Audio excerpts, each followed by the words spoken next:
When critics call Georgie and Mandy's first marriage heartwarming and a hoot, all we can say is, great minds think alike. A new episode is coming CBS Thursday. Thursday, it's an amazing new episode of Ghosts. This is the most amazing sight I've never seen. All new CBS Thursday and streaming on Paramount+. Let's have some fun today. You gotta have some kind of mom up that summit. Mom squad. Who's got confidence now? This game is on. Survivor and the Summit. New CBS Wednesday starting at 8/7 Central and streaming on Paramount. Register for the Western and Southern Thanksgiving Day race at local12.com. If you're suffering from stabbing pain, numbness, tingling, or burning sensation in your arms, legs, hands, or feet, you may be experiencing neuropathy. Neuropathy is caused by damage to the nerves. It actually impacts the lives of millions of Americans.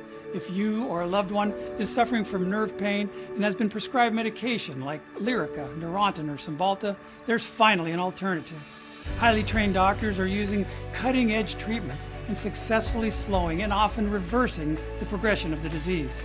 All this without the use of medications that can be addictive, have serious side effects, and really just mask the pain. If you're tired of living in pain, then call today and learn how you can finally find relief without surgery or prescription drugs. Get the relief you deserve and get back to what matters the most. Today, the first 25 callers will receive a free nerve damage screening. Call now to schedule your free nerve damage screening. I was riding my motorcycle, truck pulled in front of me, failed to yield right away. I had to lay my bike down and had a terrible accident. Got knocked out, my right leg was immobile, and right foot was mangled. The insurance company wasn't interested in making it right. And so I called O'Connor, Achani, and Levy. Elizabeth said that she would fight for me, and she really did. O'Connor, Achani, and Levy, attorneys you know, attorneys you trust. Breaking news alerts and the Weather Authority forecast. This is Local 12 News.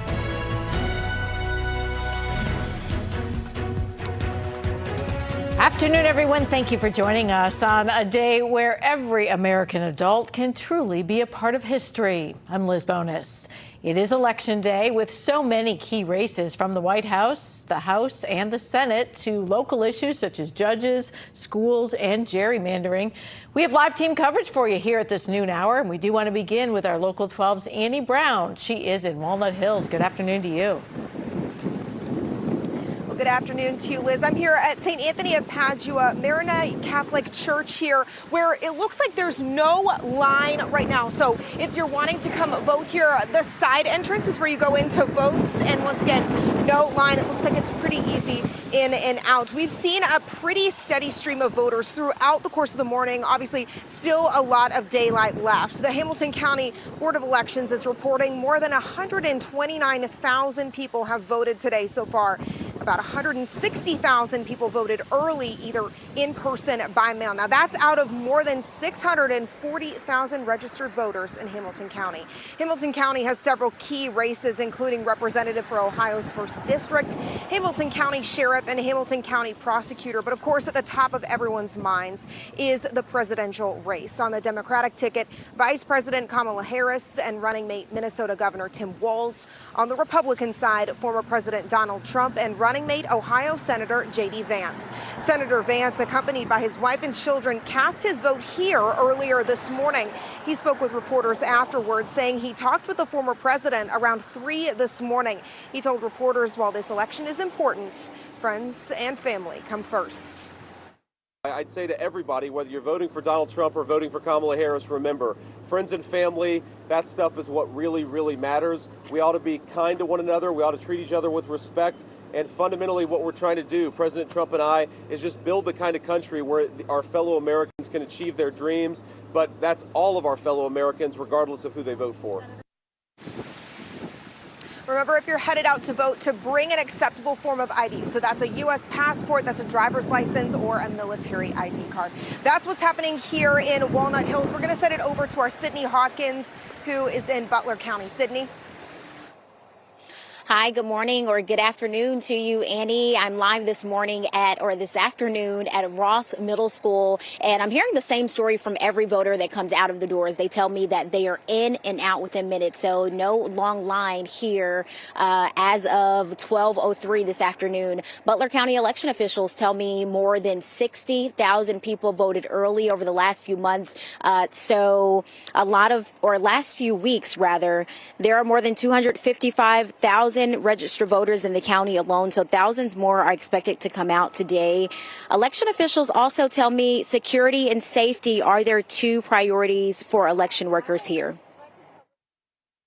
Yes, we've coordinated with multiple agencies in the county to make sure that we're ready for anything that can happen on Election Day. So we've coordinated with the Emergency Management Agency as well as the Butler County Sheriff's Office. So we have communications directly with them. We have deputies stationed throughout the county, and we're hoping that we're going to have really quick response times if there's anything that does occur at the polls. Now, in Butler County, voters will decide the outcomes for state representatives, county commission, and some judges' races. There is also a statewide redistricting issue, also known as Issue 1 on the ballot, and a countywide mental health issue, also known as Issue 12, on the ballot for Butler County voters. And we have the breakdown to both of those issues on our website, local12.com. So Butler County election officials tell me they had one minor issue this morning that was poll workers at a certain location not showing up, but they said they had fixed other workers moving to that location so that they can still open on time. As of this afternoon, as of 12:04, more than 50,000 people across the county have voted today. So that's bringing the election totals for nearly half of people registered in Butler County have cast their ballot for the general election. Liz? All right. Thank you very much, Sydney. That is great to see that kind of participation. And remember, the polls in Ohio open until 7:30. All right, we do want to also remind you need to choose your outfit wisely when you go to vote. Ohio state law prohibits electioneering, and that means people are not allowed to wear campaign apparel such as clothing, hats, buttons, or stickers. Now, that means nothing with the name of a political party, candidate, or ballot issue. Ohio Secretary of State Frank LaRose says enforcement can be different, however, in each county. He's okay with that because he said he just wants to make sure everyone can cast a ballot, and that's the goal for a free and fair election. So if somebody insists on wearing that clothing, we're going to write their name down, turn it over to the County Board of Elections, which could choose to pursue prosecution because it is a crime. But we're not going to keep that person from voting, certainly. LaRose says there was an incredible amount of early voting this year, as we've been hearing. More than 2.5 million people in Ohio have already cast a ballot. That is more than 30% of Ohio's registered voters. He also added if turnout is strong today, it could beat the record of 74% that was set in 2020. And our team coverage continues today in Kentucky, where an important school issue is also on the ballot. We want to say hello to Local 12's Chloe Markley. She is live in Boone County. Good afternoon to you. Hey, good afternoon, Liz. That's right. We're here in Boone County. We're actually at Connor High School. If you were with us this morning, this looked a lot different. The line was out the door. We watched hundreds of voters go inside. Now, it's looking a little slow right now, but I'm sure that's going to pick up a little bit now that we're into that lunch hour. But there are about 115,000 residents registered in Boone County.